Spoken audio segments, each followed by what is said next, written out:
Baik, Alhamdulillah bersama dengan saya sekarang ni seorang wanita yang luar biasa dan kita ingin mengetahui lebih lanjut lagi tentang keadaan di Gaza terutamanya, dan kita bersama dengan Dr. Fauzia Muhammad Hassan, Ahli Lembaga Pemegang Amanah Humanitarian Care Malaysia, MyCare. Assalamualaikum Doktor. Waalaikumsalam warahmatullahi wabarakatuh. Masya Allah, dari Qatar ke sini kita di studio MHI. Baik Doktor, bila kita tengok video tadi, kita tahu video itu pastinya kita nampak runtuhan-runtuhan yang sangat dahsyat.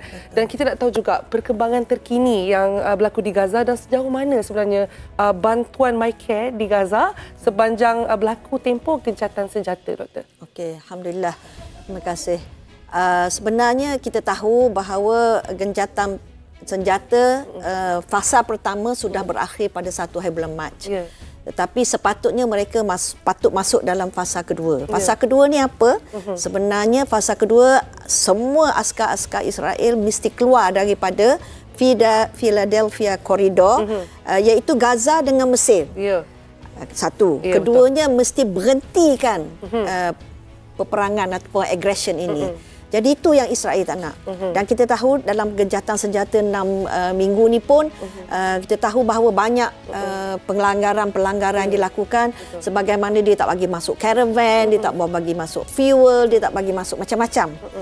Tapi sekarang ni tengah negotiate sebab sekarang ni Israel kata nak berhentikan semua bantuan-bantuan daripada masuk. Tapi Alhamdulillah, MyCare sejak 15 bulan sebelum tu pun dah ada, tapi sejak 15 bulan Gaza diserang ni, kita tidak putus-putus menghantarkan bantuan seperti makanan asas, makanan asas, makanan panas, air bersih, pastikan ada solar power untuk pump air itu keluar, dan juga kita tidak lupa tentang pendidikan.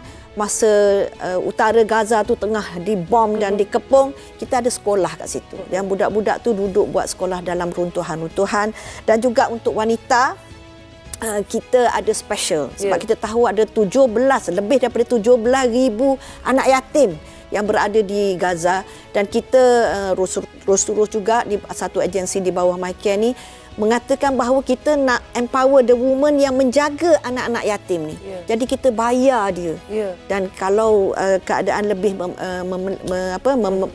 membenarkan, kita nak ibu-ibu yang menjaga anak-anak orphan ni digaji, diberi training, dan juga supaya anak-anak yang dijaga tu, walaupun anak orang lain, anak neighbor ke anak siapa, dijaga dalam keadaan keluarga dan dalam keadaan kasih sayang.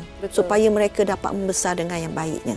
Dan juga kita tahu bahawa Alhamdulillah hari itu saya sempat ke Cairo, tengok sendiri 500 kemah dibawa masuk ke dalam Gaza, dan kita dah ada 2 perkampungan. Dan kita tahu sekarang ni kemah dan caravan untuk buat rumah tu sangat diperlukan. Dan baru-baru ini juga 2 staf kami pergi ke Cairo melihat 5 truk makanan untuk bawa masuk. Sebenarnya masa dia di Cairo tu, dia kata insya-Allah 2 hari lagi masuk Gaza. Tapi itulah kadar Allah ya. Dia buat kebenaran ni diberhentikan. Jadi masih dia berada di sempadan.